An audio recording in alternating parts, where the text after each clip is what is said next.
Art One-on-One with Mr. Burgher.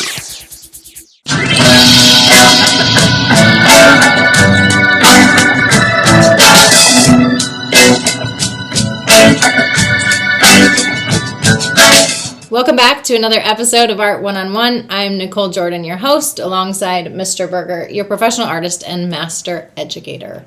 How are we doing this evening, today, whatever? Hot. It is warm it's like today. 90 in here. Yeah. We, switching locations, being back and forth and all those things, hopefully, the fall will quickly be here and we'll see what happens. Do not wish summer away. Wow. No. Anyway. I do love fall. That's my favorite. Yeah, fall's good. Speaking of fall, I was thinking that we would do something a little bit different, with it becoming a new month of August, as we're entering August. And so I have this little journal book, and I keep all of my my notes. I have different journals with different things in them. A lot of journals. So I have a journal where I keep track of every artist and all the content that we talk about on Art One-on-One. And I have another journal where I write down all of the things that I've uploaded in the order that they've been uploaded, how well they've done, and things like that. Just kind of keeping track of these different things. And one of the things that, again, I like to keep track of is the birthdays. I like to put little things out there to the followers. So if you follow Art 101 with Mr. Burgher, the Mr. Burgher channel, then you will see occasional updates saying it's such and so's birthday, or such and so passed away, or yes, this happened on this date. And so I thought I would quickly go through some of the highlights of August. Okay. Just, I thought the birthdays and maybe some interesting dates. Wonderful. So in August we have Richard Dodd on August the 1st. Birthdays? You're talking birthdays right now? His birthday. Okay. August the 4th was the opening date in 1919 of the Musée Rodin, one of my favorite museums in Paris. There's big museums and small museums in Paris, but of all of the museums I've been to, of the smaller museums, the Musée Rodin really is fantastic. Because, why did you love it the most? It's got a really good collection. The garden is amazing. The building is where he actually worked. It was an old hotel, and the city of Paris said, we'll let you have it for free if you give us all your stuff when you die.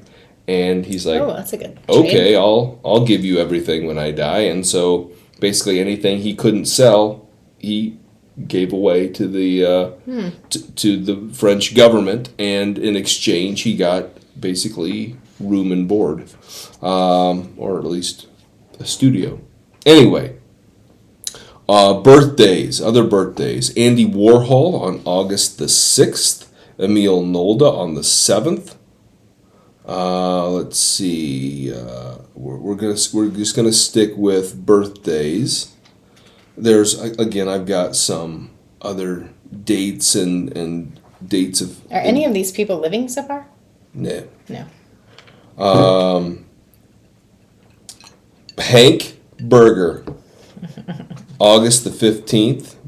Brooklyn Burgher on August the 18th. She's got a lot of stuff coming up. Yeah.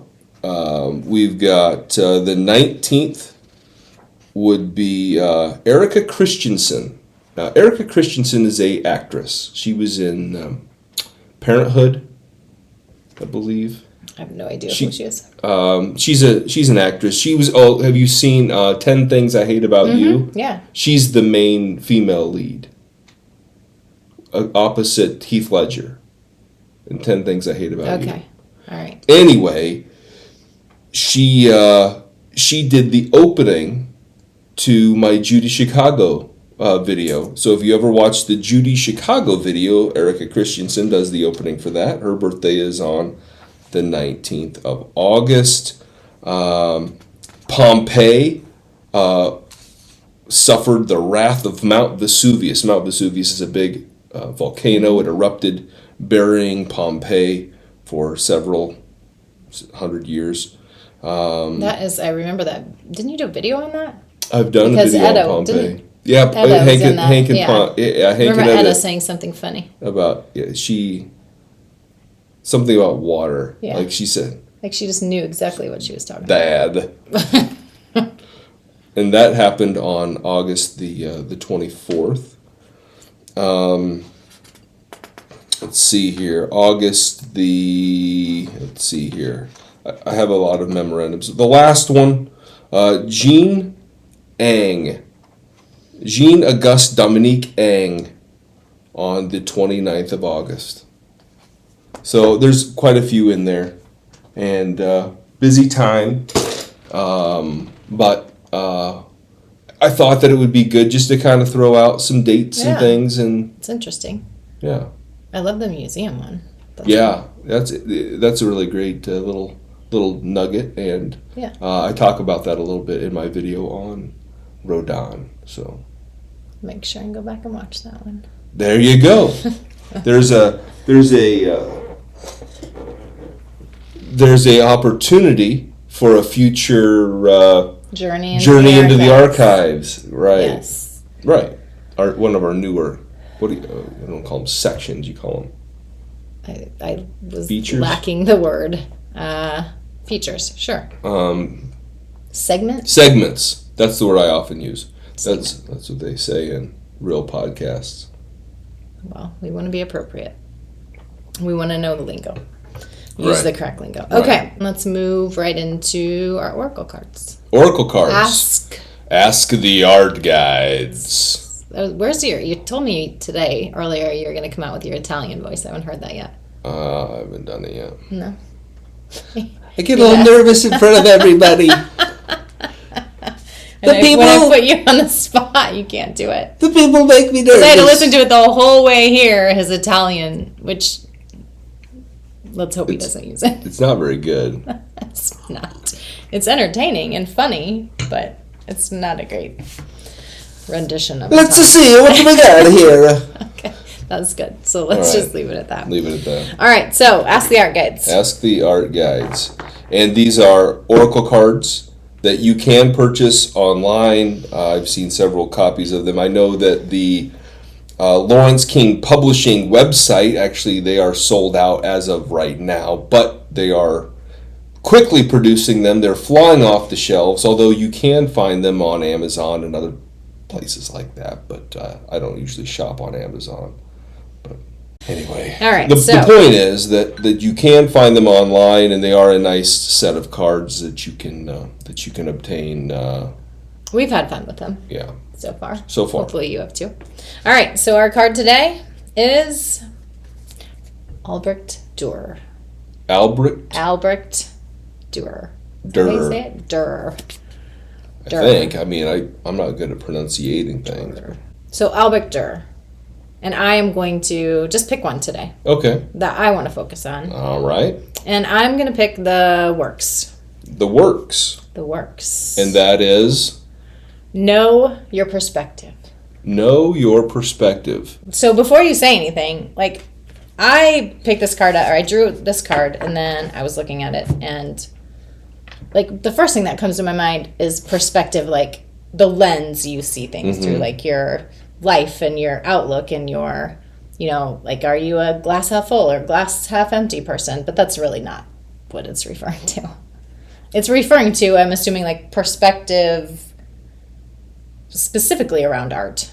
Like, that's a term you taught about, isn't it? Sure. When we talked about, sure. What was the last thing I couldn't remember? Fade. Value. So is perspective one of those words? Perspective, did you teach about one of perspective is a thing that I teach about. I teach 1 point, 2 point, 3 point perspective.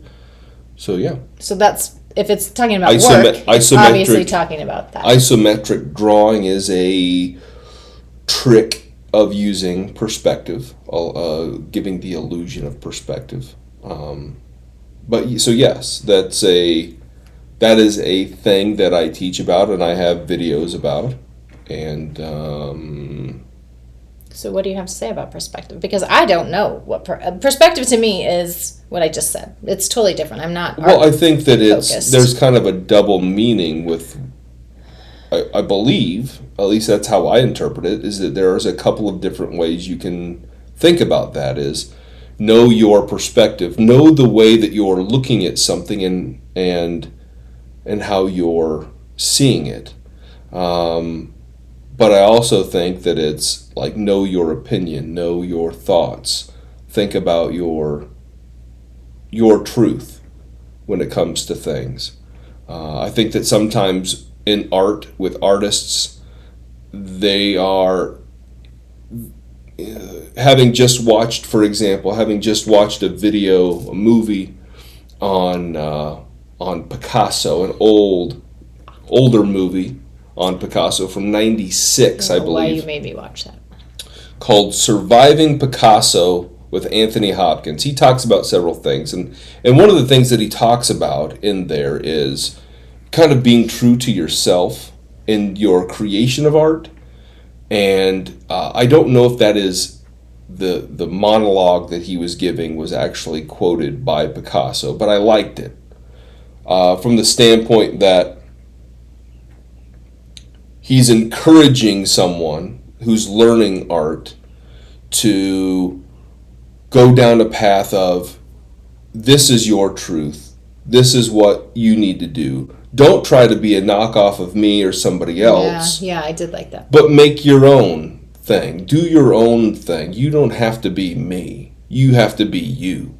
And if you're you, then you're going to do really, really well. And I think that that is if that's something that Picasso actually said, it's very, very good. Picasso said lots of things that I disagree with, but that's one that I can get behind. I think that sometimes as artists, we want to do what another person does. As is mentioned in this thing, there are artists that do something and they try something and it goes wrong. And it fails and it fails and it fails. And Picasso says, I do everything. And he compares himself to God. He does compare himself to God, and God isn't. Didn't he say in there, like, God isn't perfect? God makes mistakes. God isn't perfect. Right. He says God does. God makes the dog, he makes the elephant, he makes the squirrel, he makes all of these different things. And some of them might have been on purpose and some of them might have been on accident. We don't know. But we know that he makes all of these different things, just like I make all different things, from the perspective of Anthony Hopkins portraying Picasso. And like God, I make all of these different things, all of these different creatures. And there are some artists who they get a thing and they just repeat it over and over and over like a cake. And, you can buy a cake pan and you can make 1,000,000 cakes. But art is not like a cake. You shouldn't just make the same thing over and over and over again. Although a lot of the artists that get big, you look at their stuff, they're making the same thing over and over and over and over and over again. Albrecht Dürer was not one of those in particular. He was like dabbling in everything, right? Albrecht Dürer he painted, he did etchings and printmaking. He's probably the greatest Western printmaker of all time. He is a phenomenal artist with very diverse ways of working, but yeah, I would say that Dürer does not fit that. So, speaking of perspective and philosophies or different ways of looking at art, I think if we're okay, or if you're okay, we'll just move into the journey into the archives, because this really fits well into something that stood out to me in the video that I watched of yours. Okay, so journey into the archives. Which video did you choose to journey into? George O'Keeffe. George O'Keeffe. Okay. Yeah. And it was 4 years ago. 4 years ago. Okay. Yeah, which I don't know. In retrospect, 4 years ago wasn't that long. But when you really started making videos, art videos, in what year? Not just like life and So in my time in beginning to make videos, I started in 2007. I made one video. In 2008, I made another video. And then from 2008 until 2016, I made 0 videos. So I went 8 years without making a video.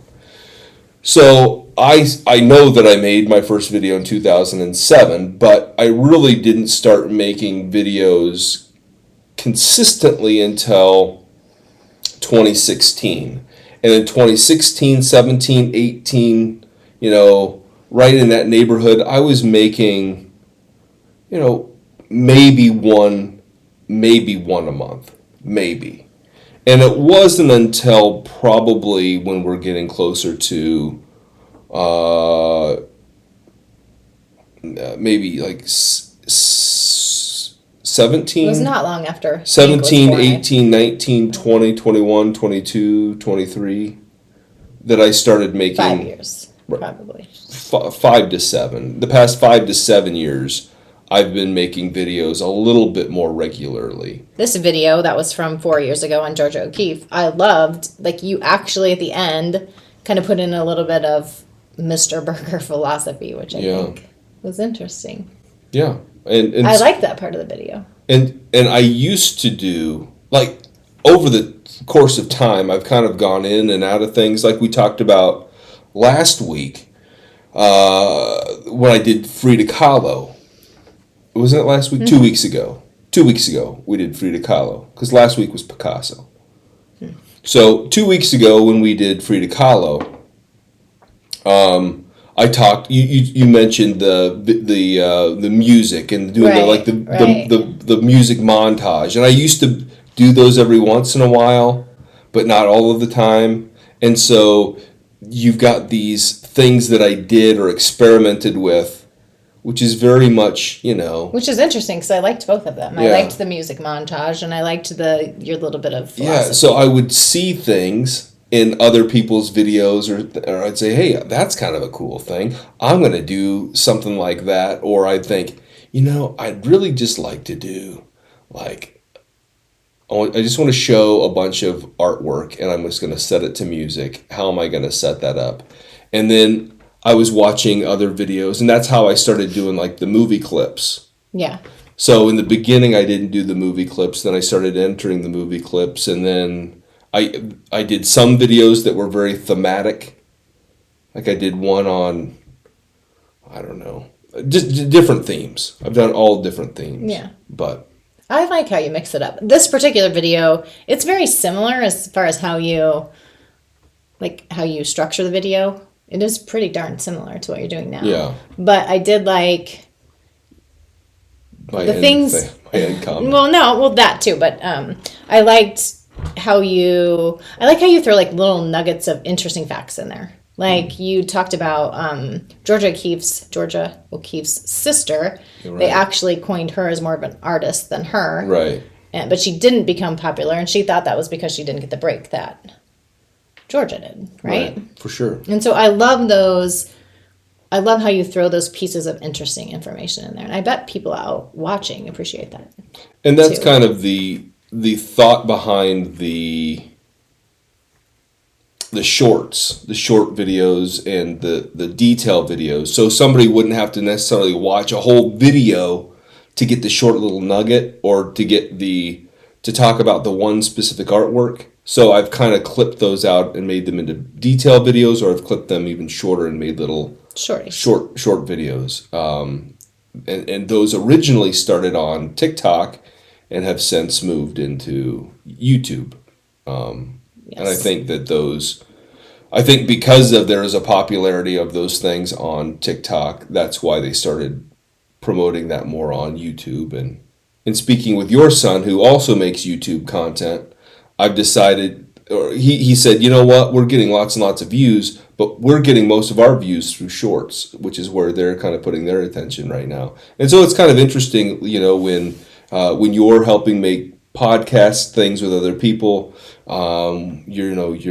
your boys make YouTube content and things like that. Mm-hmm. I make YouTube content. We know other people that are,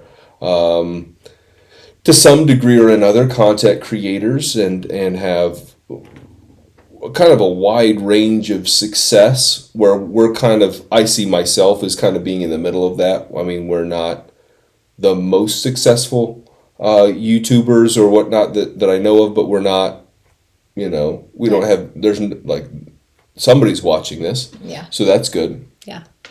But to the point, it's interesting how the platform changes, and that creates a shift in how people interact with things, how people find things. Are people going to find this because of the podcast? Are they going to find it because of the short? Are they going to find it because of the detail video? Are they going to find it because of specific content? What you put in your emojis? Right. There's like all these little tricks and... Yeah. Yeah. Well, that video in particular, I would give a 9. Ooh. Because... on the Nichole scale. Yeah. It's another high one. Another 9 out of 10. After your 5 last... Yeah. Was it last week? Well, we're not talking about that. Okay, but I gave you this because I love the content about her life, her works. Like, you just incorporated a lot of cool details in the video about Georgia O'Keeffe. Like, I don't know. She was a very interesting... She didn't have any... Well, yeah, there was... I was going to say she didn't have a lot of drama, but she was... Well, there was some drama, but... There was... Like, her husband had his mistresses, and she had her, and so there's a little bit of that, but she didn't... Yeah, but they were she lived in New Mexico, and he lived in New York, and there was a big gap, and she was a very independent woman at a time when being an independent woman was very much not a positive thing. Popular. Yeah, and... and she's, she is an American treasure. She's an American artist that influenced people and really, called people out. Pay attention to the little details of your life. It doesn't have to be a great big thing. And there's conflicting accounts to why she made the flowers that she made. Regardless of what the truth is, I think it does ask us to... It's kind of that call to action from Georgia O'Keeffe is, this little flower is a bigger deal than you're letting it. Right. So I'm going to paint it big so you can really see it. And you're going to pay attention to it. Enjoy the boringness that life brings. The simple things. And I think that the major artists that we're also looking at this week, Duane Hanson, also does that. It doesn't have to be a big spectacle. Art can be a janitor. Art can be a representation of a lady with a grocery cart, or a tourist, or it doesn't, a guy riding a lawnmower. It doesn't have to be highfalutin. It doesn't have to be a big, it doesn't have to be, I don't know. I think it's just like, it's very pop art. It's very identifiable. It's called hyperrealism, right? Or realism. What he does is hyperrealism. So explain that to me, because realism is that so everything is abstract except real life, right? Okay. So no matter how well you can draw it, it's a little bit abstracted. It's a little bit off, right? And so a realist is trying to capture real life. Thomas Eakins would be a realist. Again, in a historical, artistic context. He's trying to represent real life as it is in a painting sort of form. A hyperrealist is taking that and putting it to a higher degree of perfection, so that every little detail, when you look at the Duane Hanson sculptures, as we did previously, the museum and you see the guy holding his hands, you see the veins, you see the texture of his skin, you see the hair on his arms, you see the stubble on his chin, you see the eyebrows, the eyes. So it just takes realism to the next level with the details. Yes, so that you can see the pores on his skin, as opposed to it just looking pretty real. You compare Red Groom sculptures which look like a cartoon, to Duane Hanson. It's okay, that looks like a real person. You say Hanson. Henson or Hanson? Hanson. Okay. Dwayne Hanson. Hanson. I don't know why you have Hanson in your head. Jim. Oh, yeah, there you go. It's my fault. Oh, my gosh. It's the Muppets' fault. It's the fault of the Muppets. Oh, my goodness. Yeah, so really, I thought I would love, like, looking at his art because I loved the museum garden, the Nelson Atkins Museum. But his art just didn't. I mean, some of it's very, very controversial. Some of his early stuff is very controversial. He made the homeless and the. What else did he do? He did some stuff with homelessness. Abortions? He did stuff with abortions. He did stuff with civil rights, where he did a whole series of, like black demonstrators and police officers from the 60s. And he sold that? He sold off pieces and parts of it, yeah. I mean, originally it was all kind of one piece called Race Riot, and then he sold off the individual parts. He did one of a motorcycle accident that was, I mean, it's so gruesome that, I mean, it's not like horribly gruesome, but it's gruesome enough that if you search for it on some search engines, they'll block it out. They'll say, "Are you sure you want to see it?" before you click on it. So was the art like trying to, what do I want to say? Like with racism, trying to help end racism, yes. Get rid of it. See, so okay, that makes me like it. I mean, if he's I think using art as a way to have an impact on in that way. Yeah. I mean, he's wanting to bring these things to their attention, to the attention of the public, and so he makes artwork that says, and he's not alone. There are many pop artists that did this. Andy Warhol did a series like this. There are, many artists that have been influenced by the civil rights movement or by a political movement or by whatever the case might be. Ai Weiwei, he was a very political. Ai Weiwei, very political. Who we've talked about in the past. Mm-hmm. But 4 weeks ago. 3-4 weeks ago. Yeah, something like that. And but these are all, artists being political or expressing a political viewpoint is not a new thing. Well, it could go bad real fast. But there's a difference between presenting a photograph of a race riot. But that's essentially what he's doing. If it's realism. But it's different. It's because seeing it in a photograph is one thing. Seeing a guy beating the piss out of another guy and it looks like two real people fighting, it's like, whoa, like that's kind of impactful. Because it's not just a photograph, it's not a two-dimensional thing, it's a three-dimensional thing. You can walk around it, you can see it, you can see it from lots of different perspectives, and it's, it doesn't get any easier to look at. So would he have had to have a lot of assistance based on the fact that he had a real life? Yeah. Now, whether the number, I don't know. But I do know for a fact that I've seen photographs of him working in his studio, and all of the photographs I've ever seen of him working in his studio show the assistants helping to put casts on, take casts off, to build the molds, to do all of the things, to do all the touch-up, to do the airbrush work. I thought it was cool to learn that he actually would do the different parts and then put them together at the end like a puzzle. He used to go to he had barber shops that he would go to and collect hair. So all of the hair on his works are actual human hair. Any things I failed to mention about Dwayne Hanson? I mean, he really focused on one type of art. Yeah, that it kind of goes back to that original idea by Picasso. Picasso said, it goes against what he says. It goes very much against it because Duane was, regardless of how you say his last name, Duane would make his works kind of like a cake mold. They were all different, but it was the same formula, over and over and over again. The cookie pan or the cake pan was different. The mold was different, but it was all the same.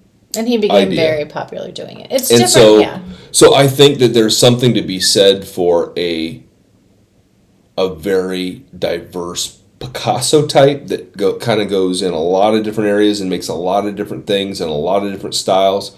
But there's also something to be said for the artist that's able to find, this is my niche, thing. which they tell you nowadays, like, focus on a niche. Yeah. They would tell you Picasso is not right nowadays. Like, with podcasting, with Picasso, because he was so good at what he did, he could diversify, or his art was... Like, his talent, I guess, allowed him to... He didn't have to have a niche. He was just that good. And he had a name. He knew it, too. He had name recognition. And he did photography. He did sculpture. He did ceramic. He did a little bit of everything. You know, he did painting. He did drawing. He did etching. He did engraving. He did... Dürer was very similar. He was so good. And Dürer was one of the first that really said, I can make lots and lots of prints and I can sell those. And so after he got married, he had his wife would run a little stand and sell his prints, and he would go into the studio and make more. That's what I need. I need to find me a little wife that can run a little stand and sell my... Where's your art? Let's see it. I've been neglecting my art production. Okay. And we've actually discussed that. Don't put the cart before the horse then. Thanks for joining us today. Please jump on, view some other videos, hit like, share, subscribe, and find us on social media all over the place, or Mr. Burgher all over the place. I am not. I am only on the podcast. He is on TikTok, YouTube, Instagram. You don't have to go into a big long details of it. Just all the platforms. So, again, thank you for watching, and have a good night or day.